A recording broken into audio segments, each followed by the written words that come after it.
अरे ओ सांभा, कितना इनाम रखे हैं सरकार हम पर? पूरे 50,000।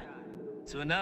शोले फिल्म से अगर सबसे ज़्यादा फायदा किसी कलाकार को हुआ तो वो थे अमजद खान। फिल्म के हिट होने के बाद उनको ऑफर पर ऑफर मिलने लगे थे, लेकिन संयोगवश ही उनको यह रोल मिल सका।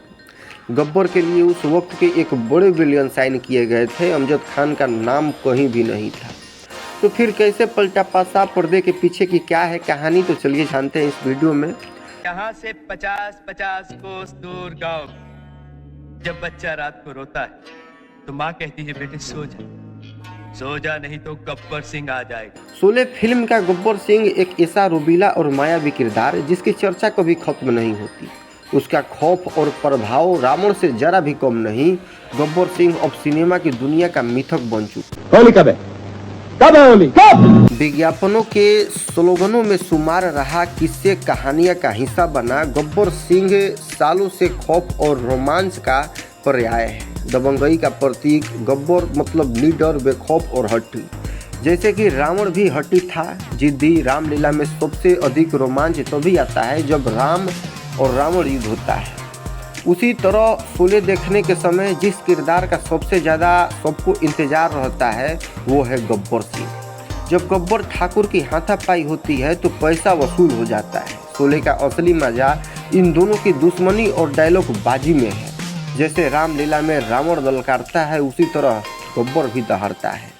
हाँ, गब्बर सिंह रावण की तरह पंडित या विद्वान नहीं था, लेकिन अनपढ़ या अंगूठा छाप भी नहीं था।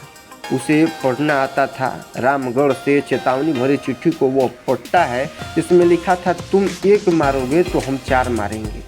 गब्बर वह चिट्ठी पढ़कर अपने आदमियों को सुनाता है। बदले की आग से भीतर ही भीतर धड़क उठता है। गांव वालों को अंजाम भुगतने की धमकी देता है। हालांकि गब्बर सिंह कितना पढ़ा लिखा था, किस कॉलेज या यूनिवर्सिटी से डिग्री ली थी, या वह कहां से रामगढ़ के नज़दीक चट्टानी इलाकों में आकर बस गया था, यह किसी को नहीं पता। लेकिन उसका खौफ 50-50 मील दूर के गांवों तक था और उसके नाम पर पुलिस ने 50,000 का इनाम घोषित कर रखा था। तो आज से 50 साल पहले सन 1975 में रिलीज उस फिल्म में अगर किसी किरदार ने सबसे ज़्यादा सुर्खियाँ बटोरी तो उसका नाम गब्बर सिंह है। और इस किरदार को निभाने वाले कलाकार अमजद खान को मानो लॉटरी ही निकल पड़ी। शोले के हिट होते ही अमजद खान के पास ऑफर पर ऑफर आने लगे। उन्होंने कई हिट फिल्में दी। सत्यजीत राय जैसे फिल्मकार ने भी उनकी प्रतिभा को पहचान और शतरंज के खिलाड़ी में रोल दिया। 50 साल से गब्बर और ठाकुर की दुश्मनी की चिरांगी का धुआं आज तक बरकरार है। शोले फिल्म की कहानी तो 3-3.25 घंटे में ख़त्म हो जाती है, लेकिन इस फिल्म पर चर्चा कभी ख़त्म नहीं होती। रिलीज़ के 50 साल पूरे होने के मौके पर इस फिल्म की कहानी, किरदार और डायलॉग आदि एक बार फिर से बहस के केंद्र में है। गब्बर सिंह का किरदार निभाने वाले अमजद खान आज दुनिया में नहीं है। उनका निधन जिंदगी के महज 50 साल पूरे कर 91वें साल में आने के बाद 27 जुलाई 1992 में ही हो गया था।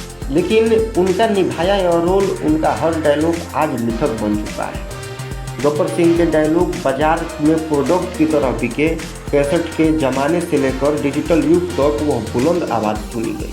अमजद खान को यह रोल कैसे मिला, इसकी कई कहानियाँ प्रचलित हैं, लेकिन सच्चाई तो यही है कि अमजद खान को यह रोल पहले ऑफर हुआ ही नहीं। डायरेक्टर रमेश सिप्पी ने गब्बर सिंह के रोल के लिए सबसे पहले डैनी को अप्रोच किया था। अजीत और प्राण की तरह जब डैनी भी एक चर्चित विलेन के तौर पर विख्यात हो चुके थे, उनकी पर्सनालिटी और आवाज़ में दमखम था, डैनी ने गब्बर सिंह का रोल स्वीकार भी कर लिया था।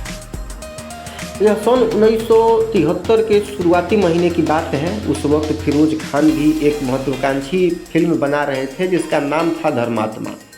फिरोज खान ने उस फिल्म में डैनी को बतौर विलन साइन किया था। धर्मात्मा ने भी इस साल अपने रिलीज के 50 साल पूरे किए हैं। सन 1975 में जिन कुछ फिल्मों ने बॉक्स ऑफिस पर कामयाबी हासिल की, उनमें एक धर्मात्मा भी है।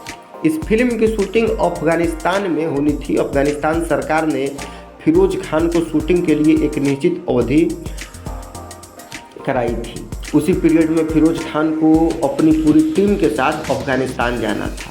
ऐसे में डैनी के सामने दोनों फिल्में एक साथ करने में व्यवहारिक का जो परेशानी हुई, धर्मात्मा में शूटिंग के लिए विदेश जाने के चलते डैनी को दोनों फिल्मों में किसी एक का ही चुनाव करना पड़ा था। डैनी ने अपनी समझ के आधार पर शोले करने से मना कर दिया और धर्मात्मा की शूटिंग के लिए फिरोज खान के साथ अफगानिस्तान चले गए। इसके बाद गब्बर सिंह के रोल के लिए नए सिरे से कलाकार की खोज होने लगी। रमेश सिप्पी बताते हैं कि शोले में सबसे पहले ही संजीव कुमार, धर्मेंद्र, हेमा मालिनी जैसे बड़े कलाकार लिए जा चुके थे, इसलिए उनका इरादा नए कलाकार के मौका देना था।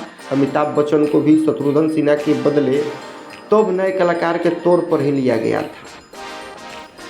गब्बर सिंह के लिए नए कलाकार की तलाश में काम आए सलीम जावेद, जिन्होंने इस फिल्म की पटकथा और संवाद लिखे थे। जावेद अख्तर ने अपने एक इंटरव्यू में बताया था कि डैनी के मना करने के बाद सलीम खान को तब से करीब 10 साल पहले दिल्ली में एक कल्चरल प्रोग्राम में अमजद खान और उनके बड़े भाई इम्तियाज़ खान की परफॉर्मेंस याद आई।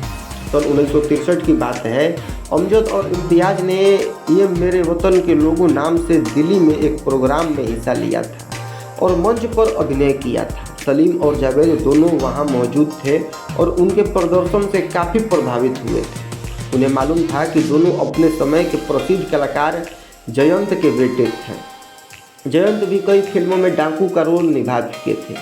तब सलीम खान ने ही रमेश सिप्पी को गब्बर सिंह के रोल के लिए अमजद खान का नाम सुझाया। जावेद अख्तर ने हामी भर दी। बात पक्की होगी, अमजद खान को बुलाया गया, उनका स्क्रीन टेस्ट हुआ, वे सफल हुए। इसके बाद काम शुरू हो सका। लेकिन यह कहानी यहीं ख़त्म नहीं होती। अमजद खान को रोल तो मिल गया, लेकिन शुरुआती समय में उनका काम डायरेक्टर रमेश सिप्पी और प्रोड्यूसर जिप्पी सिप्पी को पसंद नहीं आया।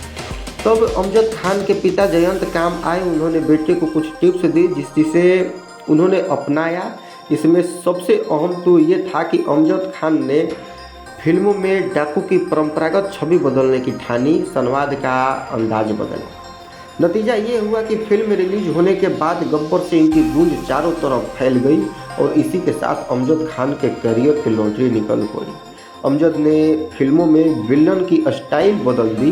रामलीला में जो स्थान रावण का है, सिनेमा में वो जगह गब्बर सिंह ने ली। रावण जिस तरह हट्टास, ऊंचे संवाद, गर्दीलेपन और निडरता के लिए जाना गया, गब्बर सिंह के खौफ में भी वही तेवर सालों से बरकरार है। तो धन्यवाद दोस्तों, वीडियो कैसा लगा कमेंट बॉक्स में ज़रूर बताइए। वीडियो अच्छा लगा है तो लाइक कर देना और चैनल को सब्सक्राइब भी कर देना। धन्यवाद।